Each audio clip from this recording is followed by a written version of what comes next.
پڑوسی ملک کے اندر ایک چرسی تھا، چرس پیا کرتا تھا، نشے کی چیز۔ ایک نوجوان سے کہا بھائی چرس پینے کے پیسے دے دو، تو کہا کھانا کھلا سکتا ہوں، کھانا کھلا سکتا ہوں، چرس کے لیے پیسے نہیں دے سکتا۔ آگے سے کہتا ہے او یار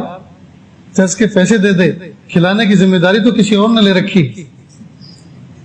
ظاہر ہے اس نے چرس پلانے کی ذمہ داری تو نہیں لی،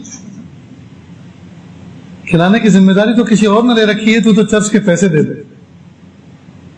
تو اس نے اس انداز سے کہا کہ میں ہکا بکا رہ گیا اور دینے پہ مجبور ہو گیا،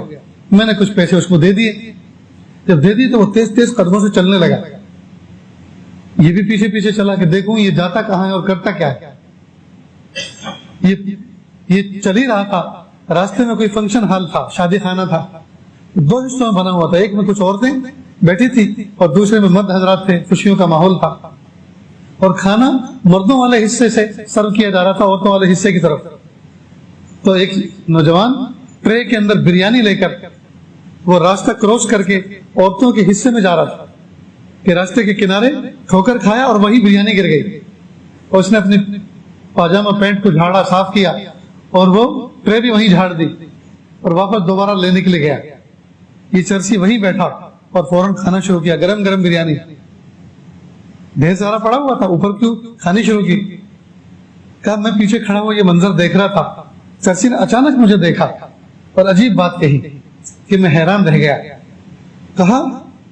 وہ کھلاتا تو ہمیشہ برتن ہی میں ہے، لیکن آج کل ذرا انبن چل رہی، تھوڑا ناراض ہے،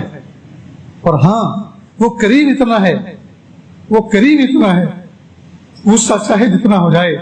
بھوکا کبھی نہیں سلاتا، وہ غصہ چاہے جتنا ہو جائے بھوکا کبھی نہیں سلاتا۔ واقعی دوستو ہم تہجد کے وقت، فجر کے وقت بھوکے اٹھتے تو ہیں، بھوک لگی ہوئی ہوتی ہے، لیکن بھوکا کبھی سوتے نہیں، ہمیشہ کھا کے سوتے۔ تو مجھے اور آپ کو دوستو اتنا کریم رب ملا ہے، پھر بھی ہم اس کے ساتھ کٹی کر کے زندگی گزارتے ہیں، پھر بھی اس کے محبوب کی سنتوں پر پیر رکھتے ہیں، پھر بھی محبوب کے لائے ہوئے دین پر عمل نہیں کرتے، قرآن پاک کی تلاوت نہیں کرتے، نمازوں کا اہتمام نہیں کرتے، نگاہوں کی حفاظت نہیں کرتے، زبان کی حفاظت نہیں کرتے، دل کی کیفیات کی حفاظت نہیں کرتے، پھر بھی ہم بد اخلاقی کرتے ہیں، پھر بھی ہم گالی گلوچ کرتے ہیں، پھر بھی ہم ظلم کرتے ہیں، پھر بھی ہم اپنے مومن بھائیوں پر، اپنے ساتھیوں پر، پڑوسیوں پر ظلم کرتے ہیں۔ بتائیے اتنے کیل کانٹوں کے ساتھ ہم کامیاب زندگی کیوں کر گزار سکتے ہیں؟ ہم کامیاب زندگی کیوں کر گزار سکتے ہیں؟ تو ارادہ کریں کہ انشاءاللہ ہم اپنی زندگی میں فل یوٹرن لائیں گے انشاءاللہ۔ جو عادتیں، جو برے طریقے ہماری زندگیوں میں ہیں سب کو چھوڑیں گے، رب کے دامن کو پکڑیں گے،